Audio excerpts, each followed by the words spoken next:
Hi everybody, welcome to yet another episode of HSP TV. Today is already the ninth broadcast and today I want to talk to you about alone versus lonely. Because a lot of people think that they are one and the same, but that's not true. There is a difference and today I want to explain that difference to you. If you're watching this broadcast or you're coming into the show, please wave at me or type in your name or do a thumbs up because I would love to hear that you're there. I always like it when people are there, and if you have questions, please feel free to ask them at any moment. I will try to answer them, and if you feel that you have questions that have nothing to do with the topic but you would like to ask them or do a subject on them or an episode on them, you can email me your questions at info@tobeimbalance.com and I will make sure that the next episode answers all your questions. So, alone versus lonely. Last time I told you that HSPs are about 15 to 20% of the entire world's population. That's equally divided between men and women.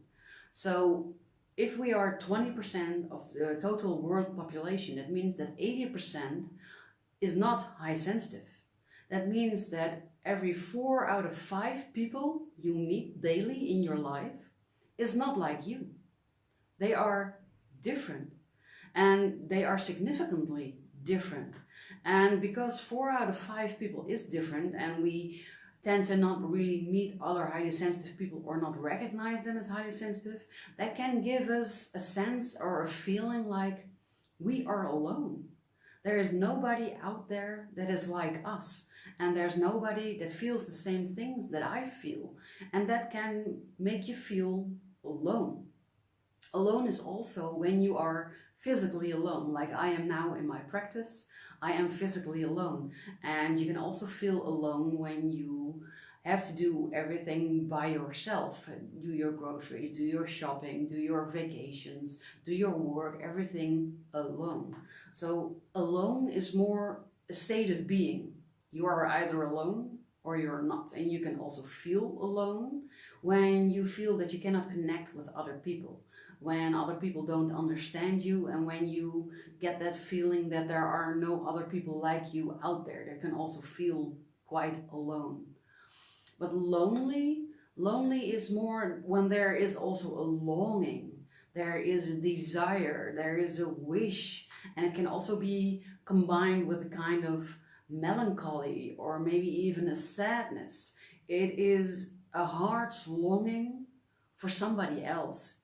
It's a heart's longing for a soulmate, for an arm around your shoulder, for a friend to talk to, or a friend to do great things with, or the feeling that you want to be a part of a warm, loving family and then feeling that you're not.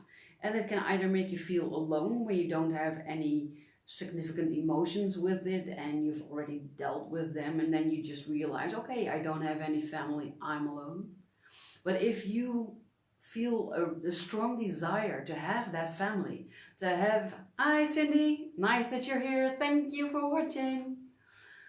So when you have that desire to want to belong somewhere, to want to belong to a loving family, or to want to belong to a loving husband or a loving wife, a loving partner, maybe even loving friendships, then that is the sense of loneliness. It's more, what I said, a feeling of a longing, a desire. That is the difference between being alone or feeling alone or being lonely. If I look at myself, most of the time I am happy the way I am. I love doing things by myself. I love my independence. I love going on holidays by myself. I love outings. I love everything I do by myself. I am completely happy with myself by myself. But sometimes I do feel alone.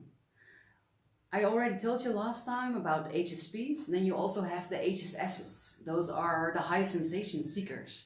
And the high sensation seeker is about 30% of all the HSPs. So only 30% of all HSPs is a high sensation seeker. Add that to the fact that I am an extroverted high sensitive person, which is also only 30% of the entire high sensitivity population. So that means you can be introverted and outroverted and high sensation seeker. So it doesn't mean that the 30% is 30% of 30% again, but it does mean that it's a select smaller group that is both extroverted and a high sensation seeker. And then we also have the group strong-willed. What it is, I explained last time. So if you're not sure about the terminology, watch last week's episode. I explained in detail the differences between all of them. But I am also strong-willed, and the combination of high sensation seeker with extroverted with strong-willed, it's only 4% of all HSPs. So even though I can connect with most HSPs and they understand the HSP part of me, there is a part of me that wants the sensations, that wants to have new experiences, that wants to explore, that wants to discover new things, do new things, take on new actions. Most of my friends don't understand, for instance, how I can go on holiday by myself to whatever place it is I desire to want to go to, and to meet so many new people and get so many new friends and connections and really have a wonderful holiday, because they're scared and it's not something that they desire, but it's something that I really love to do. And the same goes for dancing. I absolutely adore and love dancing. I try to do it as often, as frequently as possible, and it gives me energy, and I enjoy the music and all the people and the crowds, and that's the extroverted high sensation part in me. But if you're an introverted high sensation seeker, you don't understand that part. You don't understand the wanting to share it with others. And if you are not even high sensitive, like some of my friends are, then they don't understand why one moment I am full of energy and I want to go do stuff and go to events and go to dance parties. And then for them, suddenly the next moment, I want to be alone and I want to go home. But that's because then my bucket has filled up and I've had my tax, and then I really do need and require the alone time. So it kind of feels like having your foot on the brake and the other on the gas pedal simultaneously and switching between them. And it's sometimes confusing and exhausting to me, but it's also confusing and maybe even exhausting to the people around me. And lately I've been feeling like a lot of people just don't understand my real deep core, the things that really make me me, and that sometimes makes me really sad. And the moment that I get stuck in that sad feeling and the longing, the desire to have somebody who truly understands me, who truly connects with me, then that can sometimes make me feel lonely. If you're watching this and you can relate to what I'm saying, then I would love to hear from you, because I would love to connect to the other people in that 4% area that are highly sensitive, extroverted, high sensation seeker, and also strong-willed. I would love to meet you. And if commenting on this video is too public for you, then please send me an email, because I would really love to get to know you, because I too feel a desire to connect with people who are like-minded, who understand me and who feel the way I do. And it's nice to have people in your life that understand parts of you, but it's nicer to truly have somebody who understands everything, because in the way I act, in the things I do, in the things I say, in that part I can sometimes feel very alone, because it seems like even the highly sensitive people don't understand this part of me.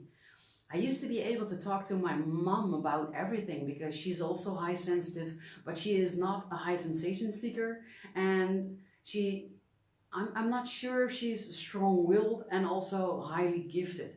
I'm having my doubts about that. So she is not able to understand every part of me and every part that makes me to me, yeah. And lately we've been having issues on that area, and maybe you recognize it from your life, and it makes me sad to have that issues with my mom, because I would really like her to fully understand who I am and why I do the things I do.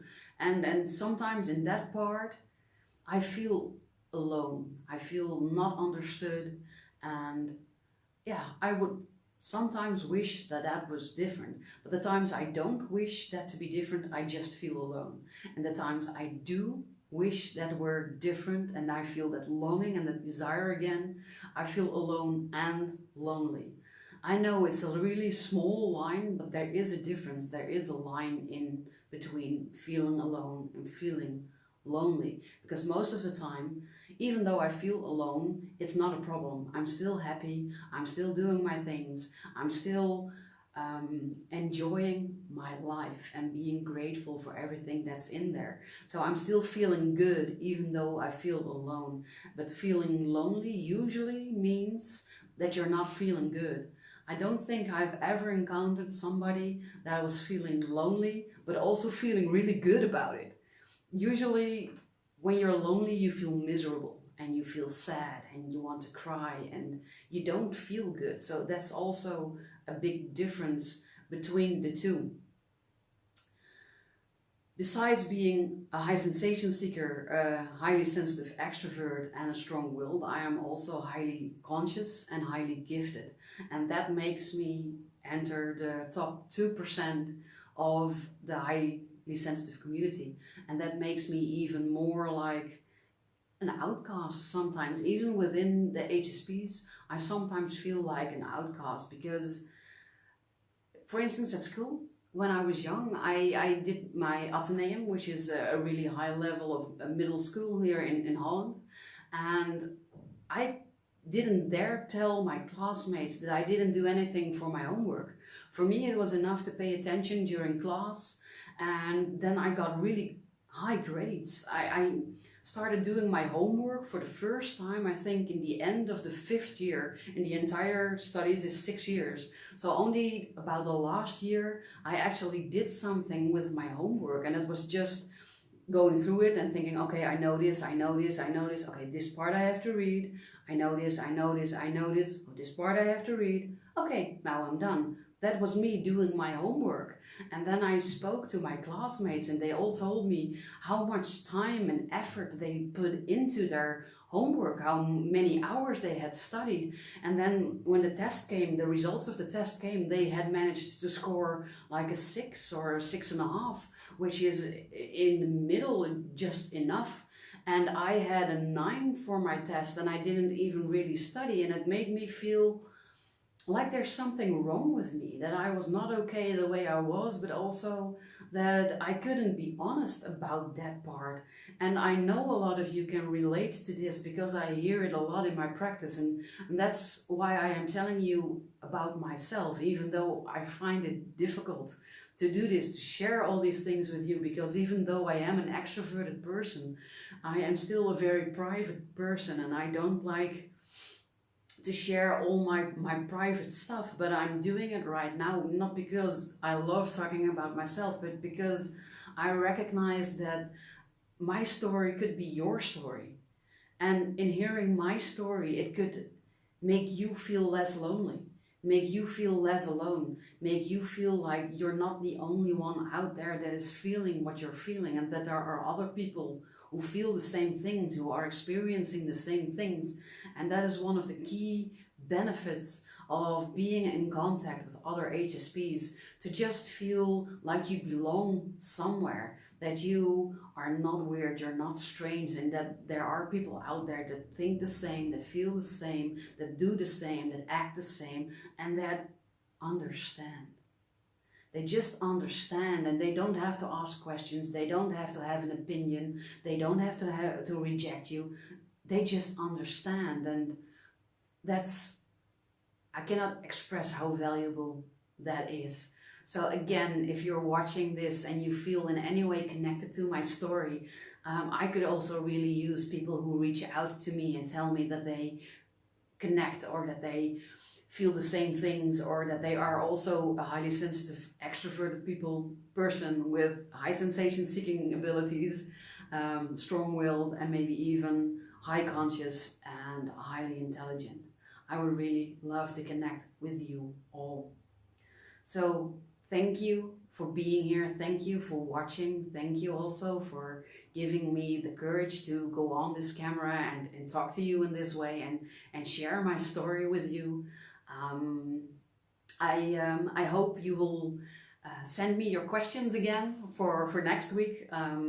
Every Thursday at 5:30 Amsterdam time, I am having this live broadcast. You can come and ask me your questions, or you can submit your questions or the topic you want me to talk about or to explain more about via email. It's info@tobeimbalance.com to give me either your feedback or your questions or whatever it is that you want to share with me.